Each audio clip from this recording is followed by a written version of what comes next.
ચલો તો આપણે પહેલા પીરિયડની અંદર કાર્બનિક સંયોજનો એના વિશેનો થોડોક આપણે અભ્યાસ કર્યો. એમાં કાર્બન પરમાણુના સંકરણ વિશેનો પણ ટોપિક જોઈ ગયા છીએ.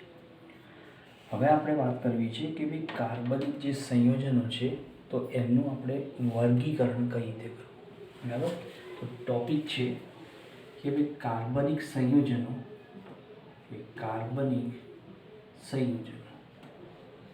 એનું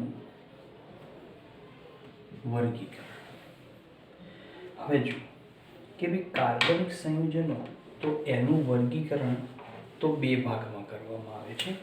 તો એના મુખ્ય બે પાર્ટ પડશે.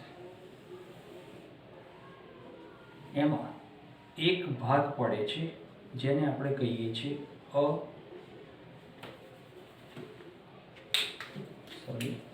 અચક્રીય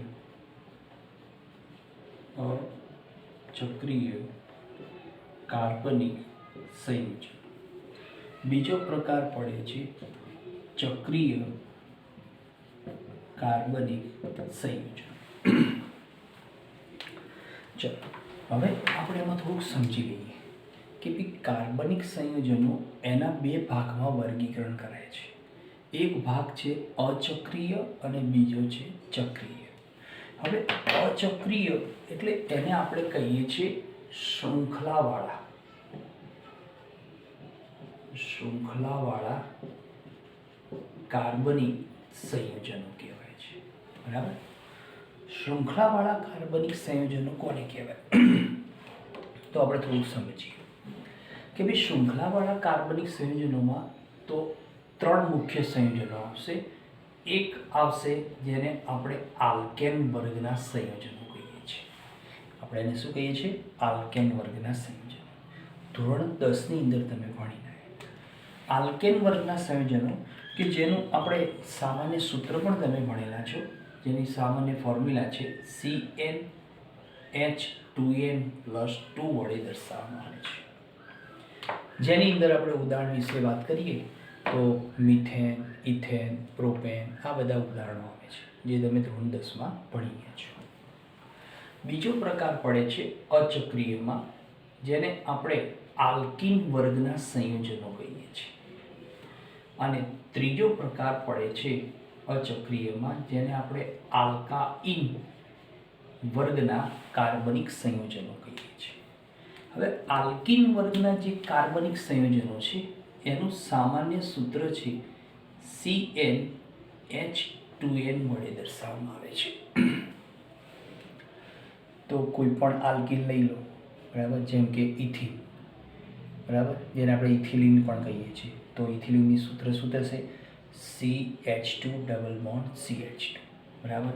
તો સામાન્ય સૂત્ર એનું CnH2n થશે. આલ્કાઇન વર્ગના સંયોજનો તો એની અંદર એની સામાન્ય ફોર્મ્યુલા સાથે CnH2n-2 થશે. તો અહીંયા એની અંદર આપણે સંયોજનો આવે છે જેને આપણે નામ આપ્યું છે કે ભાઈ આપણે ઇથાઇન એટલે એસિટિલિન કહીએ છીએ, પ્રોપાઇન, બ્યુટાઇન, પેન્ટાઇન તરીકે ઓળખીએ છીએ. આની અંદર આવતા ઉદાહરણો આપણે ડિટેલમાં આના પછીના ચેપ્ટરની અંદર અભ્યાસ કરીશું આપણે. તો આની અંદર ત્રણ પ્રકારના સંયોજનો આવશે: આલ્કેન, આલ્કીન, આલ્કાઇન કહેવાય છે. હવે થોડાક ઉદાહરણ જોઈએ કે ભાઈ આની અંદર આવતા શૃંખલાવાળા ઘણા બધા પ્રકારના સંયોજનો બનશે. એની અંદર ઉદાહરણ તરીકે વાત કરીએ કે ભાઈ જેમ કે CH4 એટલે આપણે મિથેન કહીએ છીએ, બરાબર. મિથેન સાથે કોઈ ક્રિયાશીલ સમૂહ જોડાય તો CH3CHO, તો એને આપણે નામ આપ્યું છે એસિટાલ્ડીહાઇડ કહીએ છીએ. આપણે આ બધાના IUPAC નામકરણનો અભ્યાસ કરીશું આગળ, બરાબર. પછી બીજું ઉદાહરણ લઈએ કે ભાઈ આલ્કીનમાં લઈએ તો CH2CH2, જેને આપણે ઇથિન અથવા ઇથિલિન તરીકે ઓળખવામાં આવે છે. પછી બીજું ઉદાહરણ લઈએ આલ્કીનમાં CH3CH2, જેને આપણે પ્રોપીન તરીકે ઓળખીએ છીએ. આલ્કાઇનમાં વાત કરીએ તો CH ટ્રિપલ બોન્ડ CH, જેને આપણે ઇથાઇન એનું પ્રચલિત નામ થાય છે એસિટિલિન તરીકે ઓળખવામાં આવે છે. બરાબર, આ વર્ગના સંયોજનો છે. ઘણા બધા એના ઉદાહરણો છે. બીજો પ્રકાર છે તો ચક્રીય કાર્બનિક સંયોજનો. હવે ચક્રીય જે કાર્બનિક સંયોજનો છે તો એને બે ભાગમાં વહેંચવામાં આવેલા છે. બરાબર, તો આના બે પ્રકાર પડશે. એક પ્રકાર પડે છે જેને આપણે કહીએ છીએ વિષમ ચક્રીય કાર્બનિક સંયોજનો કહીએ છીએ. બરાબર, કે વિષમ ચક્રીય કાર્બનિક સંયોજનો કહેવાય છે. જ્યારે બીજો છે જેને આપણે નામ આપ્યું છે સમચક્રીય કાર્બનિક સંયોજનો તરીકે ઓળખવામાં આવે છે. બરાબર, તો બે ભાગમાં એને વહેંચવામાં આવેલા છે. હવે એની અંદર આપણે વાત કરીએ કે ભાઈ વિષમ ચક્રીય સંયોજનો કોને કહેવાય છે. બરાબર, તો વિષમ ચક્રીય સંયોજનો વિશે તો આમ તો આપણે ભણવામાં નથી આવતું, પણ આપણે યાદ રાખવાના છે. તો એમાં આપણે મેઇન 3 ઉદાહરણો યાદ રાખવાના છે. એક ઉદાહરણ છે કે વિષમ ચક્રીય સંયોજનો, જેમાં એક ઉદાહરણ આપણે અભ્યાસમાં છે ઓક્સિજનવાળું. બીજું ઉદાહરણ છે કે જેની અંદર સલ્ફર આવે છે. અને ત્રીજું ઉદાહરણ છે કે જેની અંદર આપણે નાઇટ્રોજન પરમાણુ આવે છે. બરાબર, આ છે વિષમ ચક્રીય સંયોજનો. આ સંયોજનોમાં આને આપણે ફ્યુરાન તરીકે ઓળખીશું. આનું નામ છે થાયોફિન કહેવાય છે. અને આનું નામ છે પિરિડીન તરીકે ઓળખવામાં આવે છે. બરાબર, આને વિષમ ચક્રીય કાર્બનિક સંયોજનો છે. હવે એની અંદર તો આપણે સમચક્રીયમાં વાત કરીએ કે ભાઈ સમચક્રીય કાર્બનિક સંયોજનો કોને કહેવાય. તો સમચક્રીય કાર્બનિક જે સંયોજનો છે એને બે ભાગમાં વહેંચવામાં આવેલા છે. બે ભાગમાં એક કયો આવે છે તો એક છે, તો બે પ્રકારો પડશે એના. એક પ્રકાર છે જેનું નામ આપ્યું છે એલિસાયક્લિક સંયોજનો કહેવાય છે. એલિસાયક્લિક કાર્બનિક સંયોજનો કહેવાય છે. અને બીજો પ્રકાર પડે છે જેને આપણે એરોમેટિક કાર્બનિક સંયોજનો તરીકે ઓળખીએ છીએ. તો અહીંયા સમચક્રીય કાર્બનિક સંયોજનના બે પ્રકાર પડશે. એક છે એલિસાયક્લિક તરીકે ઓળખવામાં આવે છે. હવે એલિસાયક્લિક કાર્બનિક સંયોજનો એટલે કેવા કહેવાય કે જેની અંદર આપણે કે ભાઈ એવા કાર્બનિક સંયોજનો કે જેનામાં આપણે સમાન પરમાણુથી ચક્ર બનતું હોય. બરાબર, સમાન પરમાણુથી ચક્ર બને એટલે બધા સમાન કાર્બન હોય. જેમ કે આ વિષમ ચક્રીય, તો તમે જુઓ કાર્બન કાર્બન કાર્બન કાર્બન અને ઓક્સિજન છે. બરાબર, જે જગ્યાએ ખૂણા છે એ બધા કાર્બન છે. અને તમે જુઓ એક સલ્ફર જોડાયો છે. અહીંયા પણ કાર્બન છે, પણ નાઇટ્રોજન જોડાયો. તો ચક્ર બનવામાં બધા કાર્બન પરમાણુ છે નહીં. તો એલિસાયક્લિકને આપણે થોડુંક વ્યાખ્યાયિત કરી શકીએ કે ભાઈ જે કાર્બનિક સંયોજનના ચક્રીય બંધારણમાં બધા જ કાર્બન પરમાણુઓ હોય તેને એલિસાયક્લિક એટલે કે સમચક્રીય એલિસાયક્લિક કાર્બનિક સંયોજનો તરીકે ઓળખવામાં આવે છે. હવે એની અંદર કેવા સંયોજનો આવે તો એમાં એક પ્રકાર પડશે. બરાબર, એલિસાયક્લિક. તો એની અંદર હું થોડા પ્રકારો પાડી દઉં છું. એમાં એક પ્રકાર પડશે જેને આપણે કહીએ છીએ સાયક્લો આલ્કેન કહીએ છીએ. સાયક્લો આલ્કેન વર્ગના સંયોજનો કહેવાય છે. હવે સાયક્લો આલ્કેન વર્ગના સંયોજનો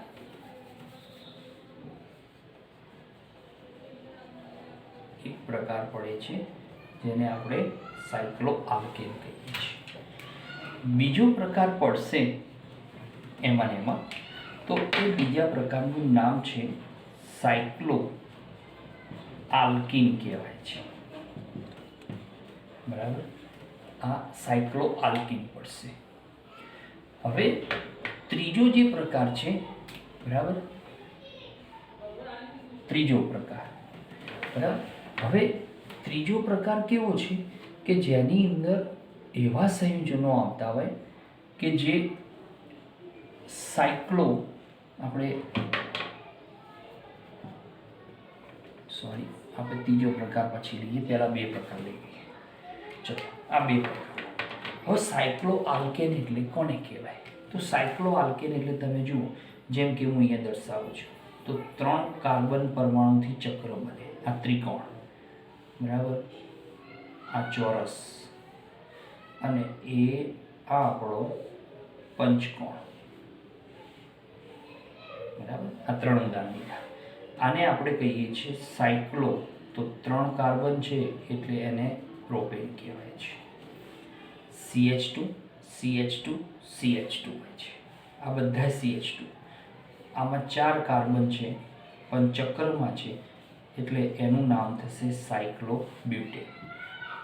આ 5 કાર્બન છે, ચક્રમાં છે એટલે એનું નામ થશે સાયક્લોપેન્ટેન તરીકે ઓળખવામાં આવે છે.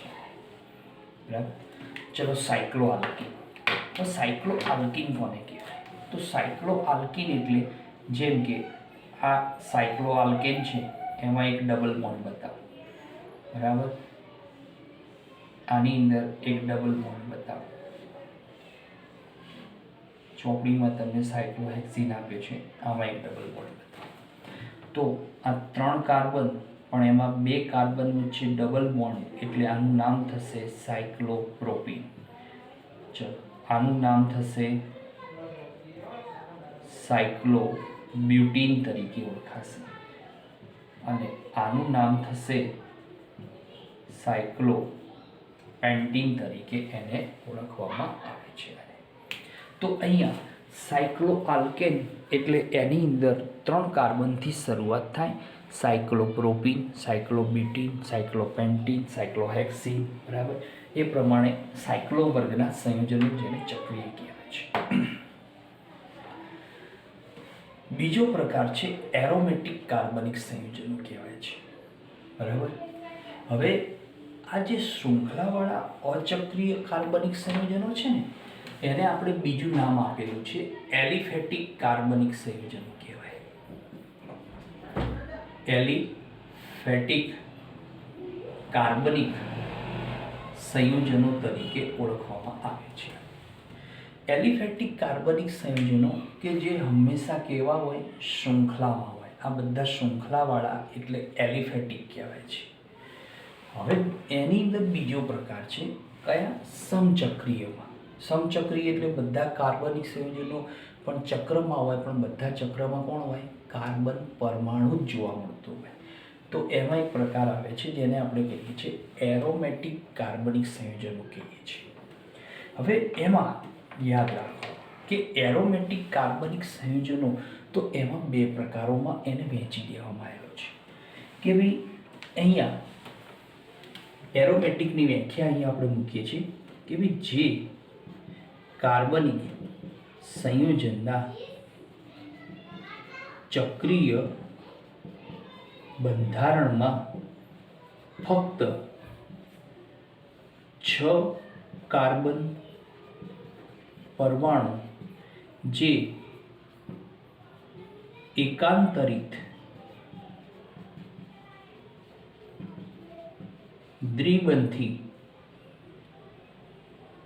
બંધારણમાં ફક્ત કાર્બન પરમાણુ જે એકાંતરિત દ્વિબંધથી જોડાયેલા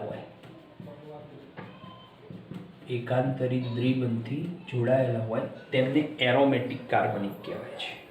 હવે એરોમેટિક કાર્બનિક વર્ગના જે સંયોજનો છે એને 2 ભાગમાં વહેંચવામાં આવેલા છે. બરાબર. આના બે ભાગ પડશે. જો એમાં એક ભાગ પડે છે જેને આપણે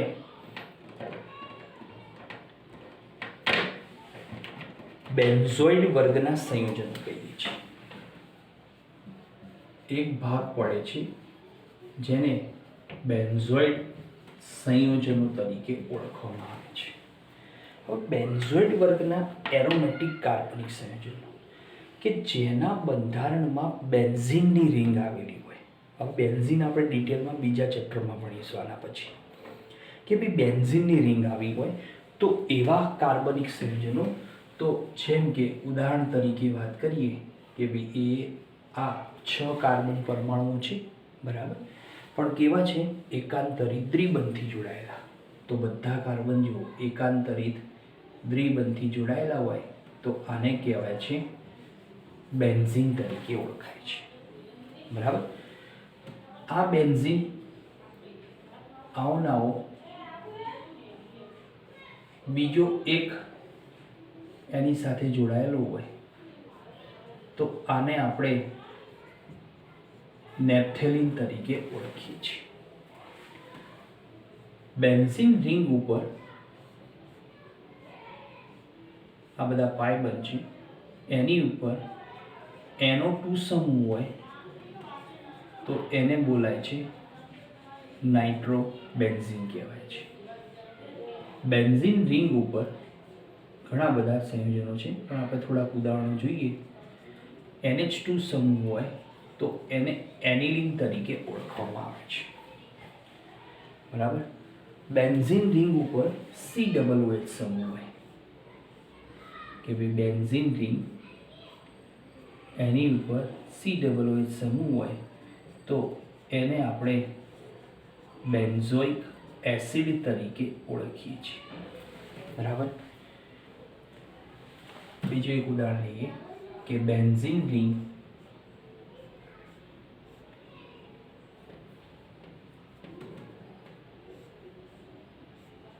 એની ઉપર CHO સમૂહ હોય તો એને બેન્ઝાલ્ડીહાઇડ તરીકે ઓળખવામાં આવે છે, બરાબર. તો એક પ્રકાર પડે છે બેન્ઝોઇડ વર્ગના કાર્બનિક સંયોજનો કહેવાય છે. કેમાં? એરોમેટિકમાં. એરોમેટિકમાં બીજો પ્રકાર પડશે જેને કહેવાય છે નોન બેન્ઝોઇડ કાર્બનિક સંયોજનો કહેવાય છે.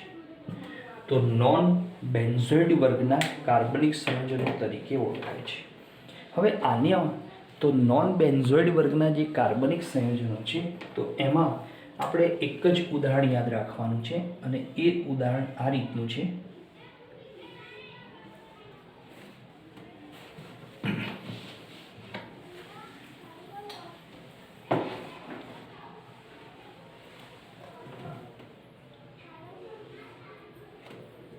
એક, બે, ત્રણ, 4, 5, 6, 7.